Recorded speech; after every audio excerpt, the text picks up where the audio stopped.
जय माता दी। स्वयं वेदों द्वारा माँ दुर्गा स्तुति। हिंदी व्याख्या।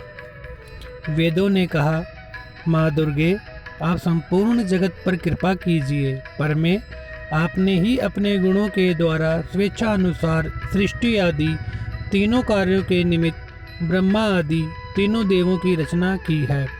इसलिए इस जगत में आपको रचने वाला कोई भी नहीं है। माते, आपके दुर्गम गुणों का वर्णन करने में इस लोक में भला कौन समर्थ हो सकता है। भगवान विष्णु आपकी आराधना के प्रभाव से ही दुर्जय दैत्यों को युद्ध स्थल में मारकर तीनों लोकों की रक्षा करते हैं। भगवान शिव ने भी अपने हृदय पर आपका चरण धारण कर तीनों लोकों का विनाश करने वाले कालकूट विष का पान कर लिया था। तीनों लोकों की रक्षा करने वाली अंबिके, हम आपके चरित्र का वर्णन कैसे कर सकते हैं, जो अपने गुणों से माया के द्वारा इस लोक में साकार परम पुरुष के देह स्वरूप को धारण करती हैं और जो पराशक्ति ज्ञान तथा क्रिया शक्ति के रूप में प्रतिष्ठित हैं।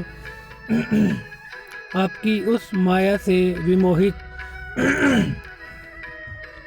शरीरधारी प्राणी भेद ज्ञान के कारण सर्वांतरात्मा के रूप में विराजमान आपको ही पुरुष कह देते हैं।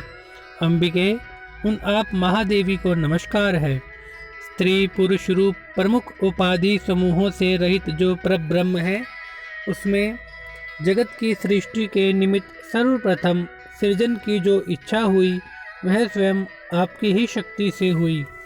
वह पराशक्ति भी स्त्री पुरुष रूप दो मूर्तियों में आपकी शक्ति से ही विभक्त हुई है।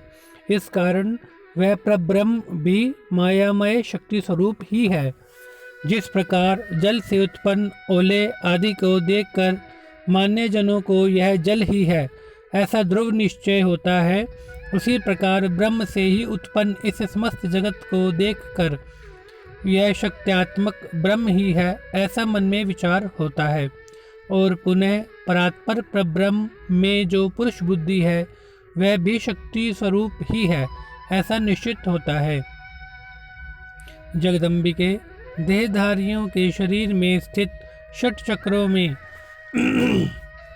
ब्रह्मा आदि जो 6 विभूतियां सुशोभित होती हैं, वह प्रलयांत में आपके आश्रय से ही परमेश पद को प्राप्त होती हैं। इसलिए शिव आदि देवों में स्वयं की ईश्वरता नहीं है, अपितु वह तो आप में ही है। देवी, एकमात्र आपके चरण कमल ही देवताओं के द्वारा वंदित हैं। दुर्गे, आप हम पर प्रसन्न हो।